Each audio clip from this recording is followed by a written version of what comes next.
Hi, it's me again with Corel Roll Tips and Tricks. And a couple of days ago, I made a video about how to vectorize or draw a basketball. And I started thinking about the stained glass effect. And I did not save that previous basketball. So I went to the internet and picked just a basketball randomly that happens to be huge files, 3,000 dots per inch by 3,000. And it was just in a group of basketballs. But it kind of stood out because it had, some white uh, background, and that's the one I picked right there. So I just brought it into Corel, and you can see it's got a bounding box around it. That's because it's bigger than the ball itself, so it's going to be a white box around it. We can go to order back a page, and you can see the bounding box. But what we could do is take that item and just trace bitmap, outline trace, clip art, which I use 99% of the time. Takes just a second, but what's so cool about it, I didn't have to draw any lines. And so I was just kind of go with it. And here is the new ball. And you can see it's transparent on the lines. Now, it's not symmetrically round, but I want it symmetrically round, so I'm going to type in 10, 10. And the reason I'm having them type both is because my ratio is unlocked because the ball wasn't round. Now all I'm going to have to do is take an ellipse and draw an ellipse, and I can, because I had my control button down, I can lock my ratio and go 10. So now I've got a 10, 10 circle. I'm actually going to call that and color it black. I'm going to take away the outline.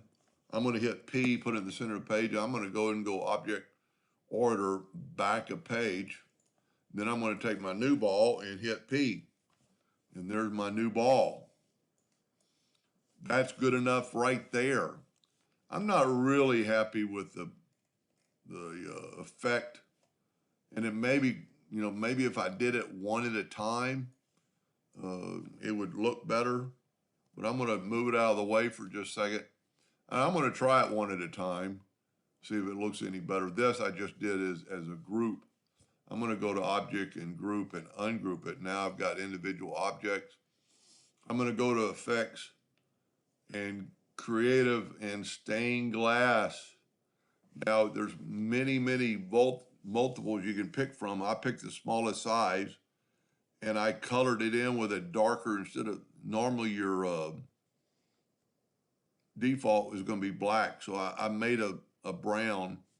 So let's see what it looks like.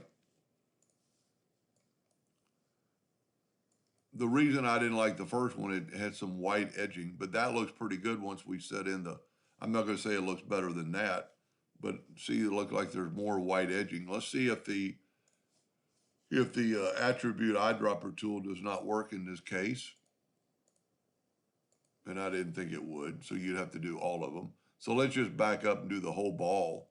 We'll go ahead and group these together, Control G, or go to Group and Group, and then go to Effects, Creative, Stained Glass.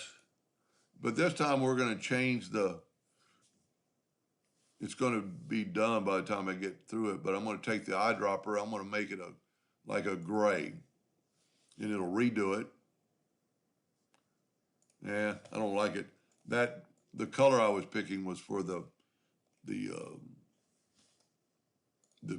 they call it the solder, and so you probably need to keep it on black. So I'm going to show you what it looks like on black.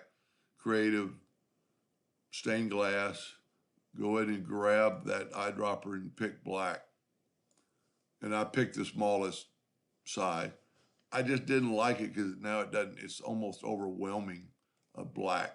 So that's why I picked and did this one in that brown but with all that said, it's a much cleaner looking ball. It's just not the right color. Anyway, I hope that helped a little bit. Thank you for watching.